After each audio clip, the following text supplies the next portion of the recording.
Welcome back. This is lesson 9.2 Journal, Equations and Tables. I will be able to use an equation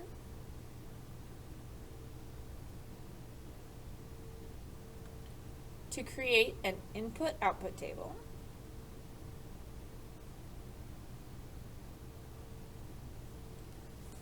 by following the pattern in the situation.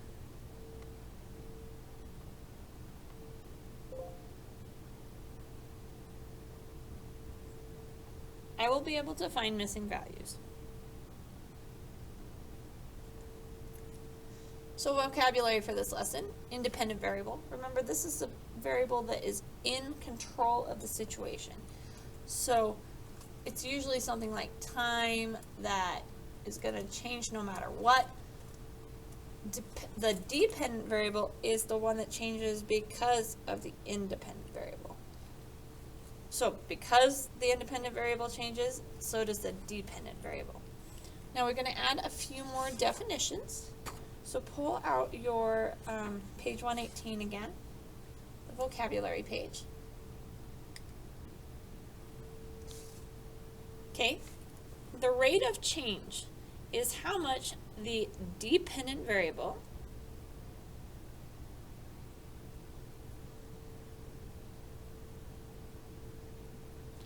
changes each time the independent variable changes.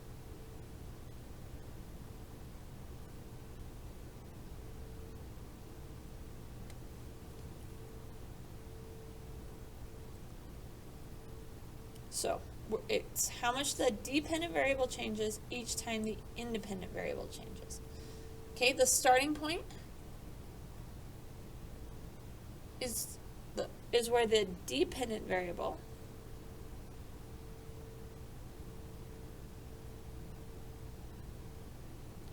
starts in a situation.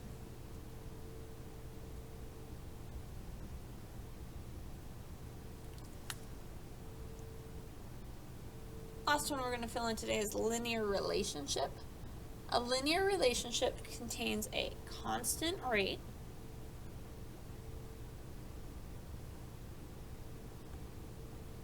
and a starting point.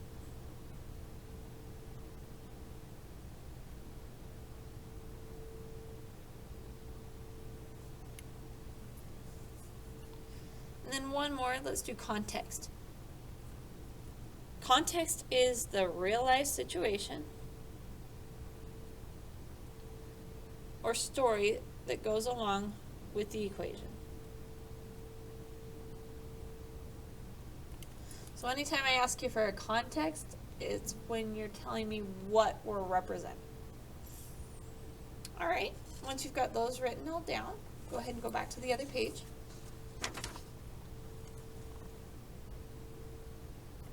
So the starting point for any situation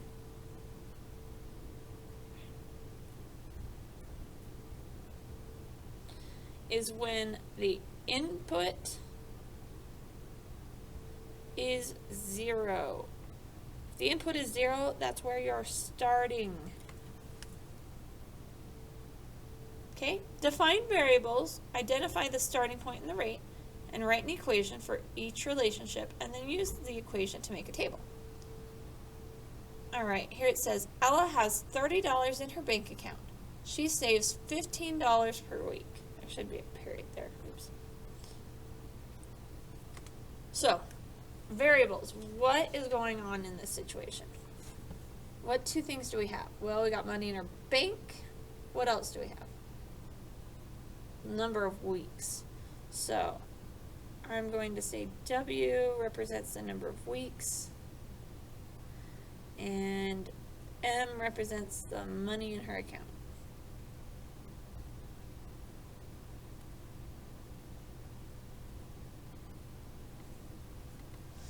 Okay, we've defined our variables. Now, which one is the independent variable here? Does the money in her account control the weeks that pass, or does the weeks that pass control the money in her account?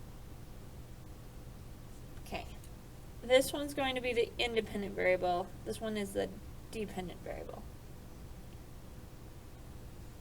Starting point where does she start? Well, reading this, she has $30 in her bank account.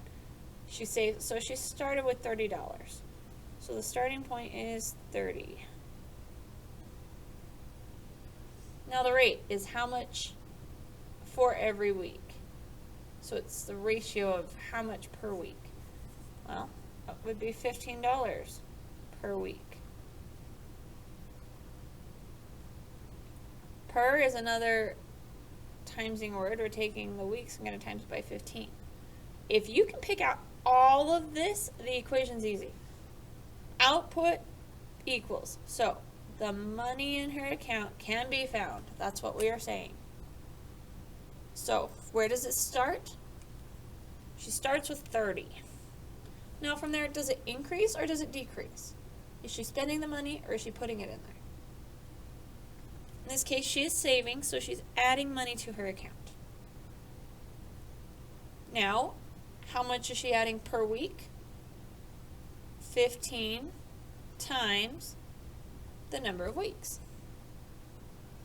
So, to figure out any amount of money in her account, we take the number of weeks, times it by 15, and then add it to where she started to get the money. Walk through the wording just to see if it makes sense. The money in her account equals, we're just putting words to the math symbols, $30, what she started with, plus $15 every week. All right, so we're going to make a table. Input first, so W first, M second. Now I always want you to fill out your table with 0 to begin with. At 0 weeks, meaning 0 weeks have passed at the beginning, how much money does she have? Well, she starts with $30. So what about after 1 week? Well, 1 times 15 is 15, plus 30, that would be $45. After 2 weeks, 2 times 15 would give me 30. 30 plus 30 would give me 60. Or you can see that that's just 15 more than the last one. So if I'm going up by ones, you can see that every 1 week that passes, it goes up $15. Here's another 1 week that passes, it goes up $15. 1 week that passes, what's going to happen here? It's going to go up $15. There's our rate of change. How much the dependent variable changes as the independent variable changes. So this would be 75. Now, you can do 0, 1, 2, 3, but sometimes you've got to get farther ahead than that. And you probably don't want to keep numbering this. If you want to figure out for 10 weeks, you could. You could keep going 4, 5, 6 and keep filling out the table. But this is where you can be smarter and save yourself some work and effort knowing the pattern. So, what if we were to say how long has it been after 10 weeks? Well, we can use our equation up here. The money in her account is equal to 30 plus 15 times the number of weeks she's saving. Well, we're saying she's saved for 10 weeks now. So we can plug 10 in for W. So 15 times 10 is 150 plus 30. That is $180 total in her account. Now see how that's a jump of 7? Well, this has to jump 7 times 15.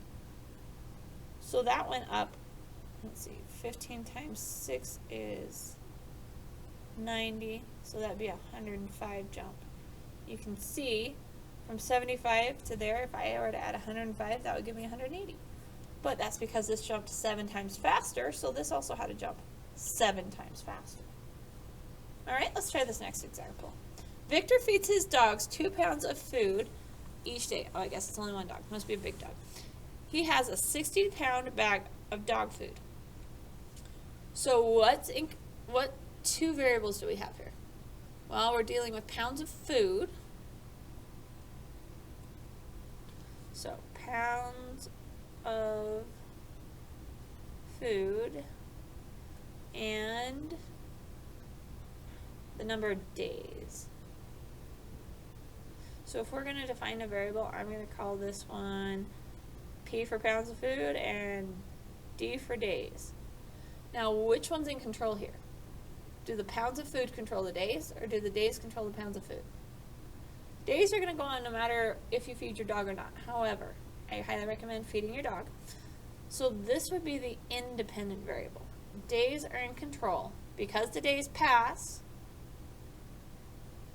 the amount of food he's going to have is going to change. So what's our starting point? He started with a 60-pound bag of dog food. Now what's the rate? How much is it changing every input, every day? It's changing 2 pounds each day. So 2 pounds per day. Alright, so when we write an equation, output equals, we're interested in figuring out the pounds of food. So if I put P there, how do I figure out the pounds of food? The pounds of food are found by the starting point. So we start with 60 pounds of food here. Now what's happening if he's feeding his dog? Is this an adding situation or a minusing situation? It would be awesome if we could feed ourselves and end up with more food, but that's not how it works. So this would be a subtracting situation. We're subtracting out 2 pounds of food for every day. So look at that statement. Pounds of food is found by he started with 60 pounds, taking out 2 pounds for each day. Does that match the situation up here? I want you to be able to give me the English words that go with the equation you write, so you make sure that that matches your situation. Now, P is my output, so I'm going to put output on the second one. D is my input, the amount of days. Always start with 0 when making a table, just so you can see where your starting point is. So, at 0 days, he has fed his dog no food yet, so he is starting with 60 pounds. After 1 day, I'm going to feed him 2 pounds, so minus 2 away from 60 is going to give me 58. After 2 days, I'm going to minus out 2 more pounds. That's going to leave him with 56 pounds of food. After 3 days, that's going to leave him with 54 pounds of food. Now look what's happening here. This is increasing 1, and this is decreasing 2. Well, we can see that here. For every 1 day, it's going to decrease 2 pounds. Same thing here. If this goes up 1, this is going down 2. Up 1, down 2. So my rate of change is a negative 2, minus 2, because it's going down 2 pounds every day. Now, what if we wanted to figure out how much food he'd have left after 10 days? You could keep going 4, 5, 6, 7 until you get there, or you can think a little smarter and use your equation. I'm saying that 10 days have passed, so if I plug in 10 here for D, 2 times 10 is 20. So in other words, he's used up 20 pounds of food over the last 10 days. So how much food is left? 60 minus 20 is going to give me 40. Well, look at this. This was a jump of 7. So the amount of days went up 7. But remember how this was decreasing 2 every day? If that went up 7 days from here, from 54 to 40, that's a minus of 14 pounds. Well, that makes sense, because if this is 7, wouldn't this just be 2 times 7 for how much we're minusing? So you can see, even though it jumps, it still has that same ratio. If I put 14 over 7, I'm still going to get 2, and it's minusing. Okay, let's try this last one. Krista walks at a speed of 3 miles per hour. She begins walking from her home.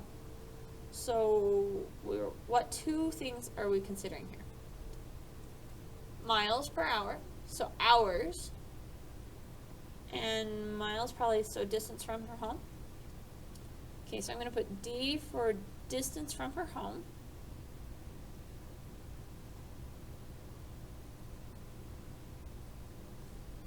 And here I'm going to put hours walked. So H for hours walked.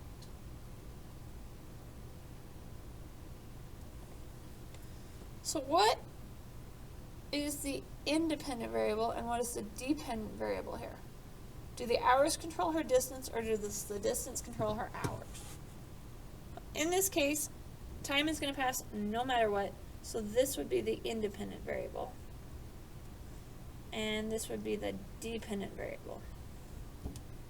So the starting point for the dependent variable, how far she is from home, well, if she started walking from her home, how far is she from her home at the very beginning? Well, she's going to be 0 miles from her home.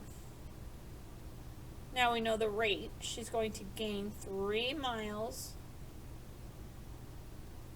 per hour. So if we've got all that, we can write an equation easily. So output equals, to find her distance, we're going to take the starting point. She starts at 0 miles from her home because she's walking from her home.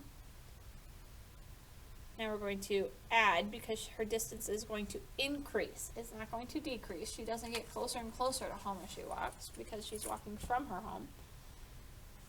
And how much is it increasing every hour? 3 miles for each hour. So make sure this matches. The distance from her home can be found by taking her starting point of 0 and then adding 3 miles for every hour she's out walking.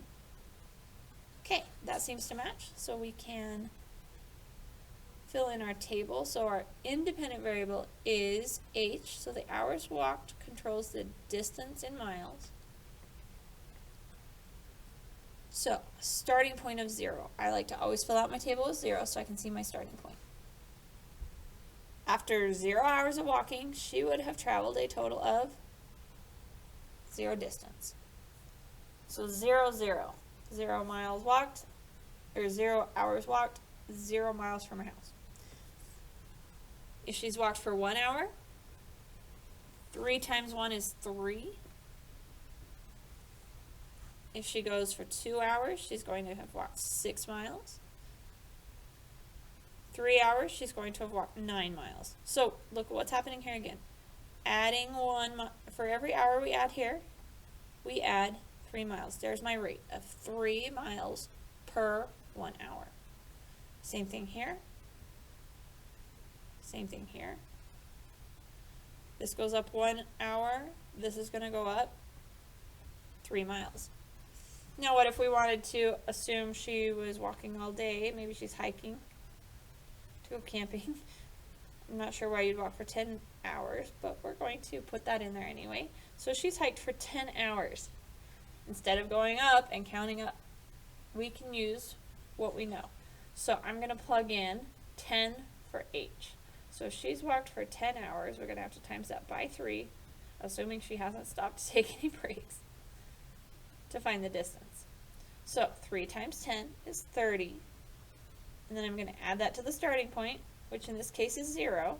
So in other words, after 10 hours of walking, she would have gone a total of 30 miles according to this pattern. Now look at this. This went up 7 hours. Well, if this has been growing by 3 every time, and this jumped 7 instead of just 1, then this is going to be 3 times 7. Well, let's see. 3 times 7 is 21. Is 21 plus 9 30? It is. So you can see that if I were to put 21 divided by 7, I'm still going to get 3 over 1. Okay, rate yourself on this concept. How do you feel about writing equations and using tables? Rate yourself 1, 2, 3, 0, 1, 2, 3, or 4. Take a picture and turn it in on Google Classroom.